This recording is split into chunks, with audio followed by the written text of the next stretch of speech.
Assalamualaikum warahmatullahi wabarakatuh. Bertemu lagi dengan Pak Taufik dalam pembelajaran daring Mapel Viking ya.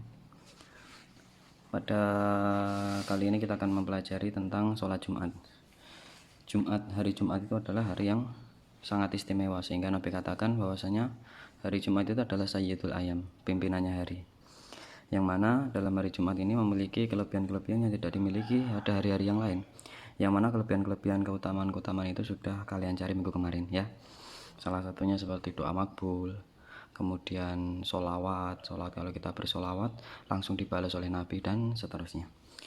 Baik, langsung saja kita masuk materi. Tapi sebelumnya mari kita berdoa terlebih dahulu supaya Allah memudahkan urusan kita, pembelajaran kita hari ini. Berdoa mulai.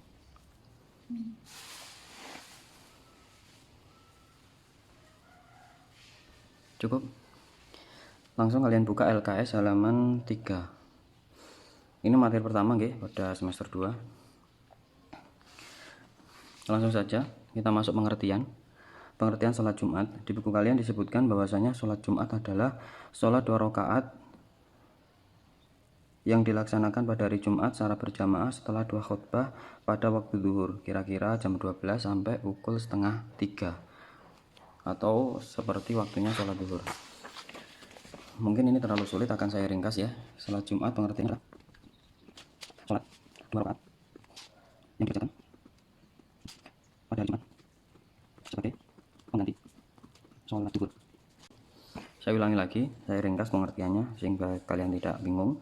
Sholat Jumat adalah sholat 2 rakaat yang dikerjakan pada hari Jumat sebagai pengganti sholat zuhur. Ya, benar sekali. Jika kalian sudah mengerjakan sholat Jumat, tentu tidak perlu lagi mengerjakan sholat zuhur, karena sholat Jumat sudah cukup sebagai pengganti sholat zuhur pada hari Jumat. Disebut sholat Jumat kenapa? Karena hanya dilakukan setiap hari Jumat saja. Hari Sabtu, Minggu, Senin, dan seterusnya tidak dilaksanakan yang namanya sholat Jumat. Apabila seorang sudah melaksanakan sholat Jumat, maka tidak perlu sholat zuhur. Begitu juga sebaliknya untuk para wanita, cewek-cewek yang nggak sholat Jumat di masjid, maka dia harus mengerjakan sholat zuhur yang jumlahnya 4 rakaat. Paham sampai sini nggih? Sholat Jumat ini memiliki beberapa ciri, memiliki beberapa khas yang tidak dimiliki sholat-sholat 5 waktu yang lain. Seperti diawali dengan khutbah, kemudian diakhiri dengan sholat 2 rakaat yang biasanya 4 menjadi 2 rakaat, dilakukan secara berjamaah. Harus berjamaah dan harus dikerjakan di masjid. Nanti untuk syaratnya akan kita jelaskan di belakang. Lah hukumnya gimana? Karena ini pelajaran fikih, maka kita bahas hukum. Hukumnya sholat Jumat itu adalah wajib dikerjakan bagi siapa? Bagi orang laki-laki yang beragama Islam yang telah memenuhi syarat dan ketentuan. Nanti akan kita bahas di belakang. Dalilnya, ya ayyuhalladzina amanu idza nudiya lis-sholati min yaumil jum'ah fas'au ila dzikrillahi wa dzarul bai'. Ini dalilnya, wahai orang-orang beriman, apabila diseru untuk menunaikan sholat pada hari Jumat, maka bersegeralah kamu untuk mengingat Allah dan tinggalkanlah jual beli. Quran surat Al-Jumu'ah ayat 9. Perintah untuk meninggalkan kegiatan jual beli. Lah yang nggak jual beli ya tetap ditinggalkan. Ini permisalan pada zaman dahulu, bahwasanya pada zaman dulu pekerjaan mayoritas orang itu jual beli. Ya, paham nggih? Ada dalil lagi yang tadi berupa Quran, sekarang hadis. Al-jum'atun haqqun wajibun ala kulli muslimin fi jam'ah illa arba'atan abdun mamlukun aw imra'atun aw sabiyyun aw marid.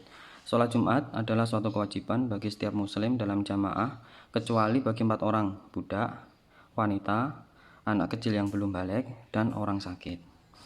Ada lagi nanti dijelaskan di belakang siapa saja orang-orang yang tidak berkewajiban untuk melaksanakan sholat Jumat. Oke, sampai sini paham? Sekarang ancaman.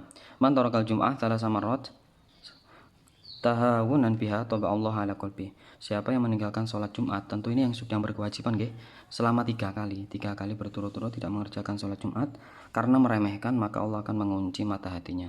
Jika Allah sudah menutup hati seseorang, tentu dia tidak bisa melihat mana baik, mana buruk, dan sebagainya. Bahaya nggih. Maka untuk anak kelas 4, mungkin kalian ini sebagian belum balik, tetap laki-laki nggih, mengerjakan sholat Jumat diusahakan kita latih sejak dini, sehingga nanti ketika balik itu datang, kalian sudah terbiasa melaksanakan sholat Jumat.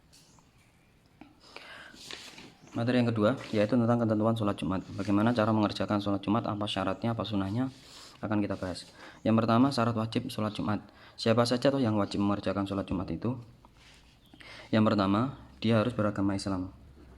Poin pertama, dia harus beragama Islam. Maka orang non muslim dia tidak perlu untuk mengerjakan sholat Jumat nggih, tidak wajib. Yang kedua laki-laki. Untuk perempuan dia tidak wajib, walaupun kalau dia mengerjakan sholat Jumat ikut ke masjid itu diperbolehkan. Kemudian yang ketiga, akalnya harus sehat, bukan orang gila ataupun orang yang setengah gila. Yang terakhir adalah balik. Balik itu datangnya usia taraf kedewasaan pada keislaman. Ini syarat-syaratnya sudah saya jelaskan perasaan nggih di semester 1 kemarin. Lah maka orang yang belum balik itu tidak wajib, walaupun tetap disunahkan nggih, apalagi untuk anak-anak cowok. Ini harus dibiasakan untuk sholat Jumat. Itu syaratnya. Tambah lagi yang kelima adalah mukim. Mukim ini apa? Mukim itu adalah dia tidak sedang melakukan perjalanan. Dalilnya laisa 'alal musafir jumu'atun. Tidak ada kewajiban bagi orang yang musafir untuk mengerjakan sholat Jumat. Yang terakhir yaitu dia sehat baik jasmani maupun rohani. Maka orang yang sakit ini tidak diwajibkan sholat Jumat. Dari beberapa poin di atas maka diambil kesimpulan ada beberapa orang yang memang tidak diwajibkan untuk sholat Jumat, terkhusus bagi orang-orang yang mendapatkan halangan. Seperti yang pertama yaitu karena hujan lebat dan dia tidak mempunyai payung dan sebagainya, angin kencang, angin puting beliung ataupun bencana alam yang menyulitkan untuk melaksanakan sholat Jumat. Tapi kalau hujannya cuma hujan ya biasa dan kalian punya payung, punya mantel sehingga mampu, maka tetap wajib. Yang kedua musafir. Orang musafir yang sedang melakukan perjalanan jauh, ya luar kota, antar kota, maka dia tidak wajib untuk mengerjakan sholat Jumat. Dan ini disyaratkan berangkatnya sebelum subuhnya pada hari Jumat. Kalau berangkatnya sebelum adzan Jumat itu tetap wajib sholat Jumat walaupun di kota lain. Yang ketiga yaitu perjalanan menuju tempat melaksanakan sholat Jumat tidak aman. Mungkin ada begal ataupun ada penyamun, nggih. Maka kalau ada keadaan seperti itu tidak perlu atau tidak diwajibkan untuk sholat Jumat, bisa mengerjakan sholat zuhur di musola ataupun di rumah. Yang terakhir yaitu orang yang sakit. Orang yang sakit ini tidak perlu mengerjakan sholat Jumat jika memang dia tidak mampu. Paham nggih? Tambah lagi ada wanita, ada lagi anak kecil yang belum balik, ini tidak diwajibkan. Mungkin untuk pembahasan kita hari ini kita cukupi. Yang kita bahas ringkasan kita hari ini adalah pengertian sholat Jumat tadi sudah saya sebutkan, yaitu sholat 2 rakaat yang dikerjakan pada hari Jumat sebagai pengganti sholat zuhur. Kemudian kita membahas ketentuan sholat Jumat. Yang pertama yaitu tentang siapa atau yang wajib untuk mengerjakan sholat Jumat itu. Tadi saya sebutkan di buku kalian ada halaman 5, yaitu yang pertama agama Islam, kemudian laki-laki, akalnya sehat tidak gila dan balik, kemudian dia tidak sedang dalam keadaan perjalanan, mukim. Yang terakhir yaitu dia sehat jasmani, sehat rohani.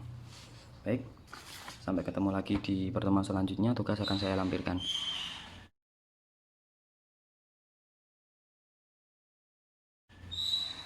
Untuk kurang lebihnya saya mohon maaf. Jaga kesehatan, jaga sholat 5 waktu. Tidak usah keluar jika tidak ada keperluan, guys. Sekarang sedang pandemi.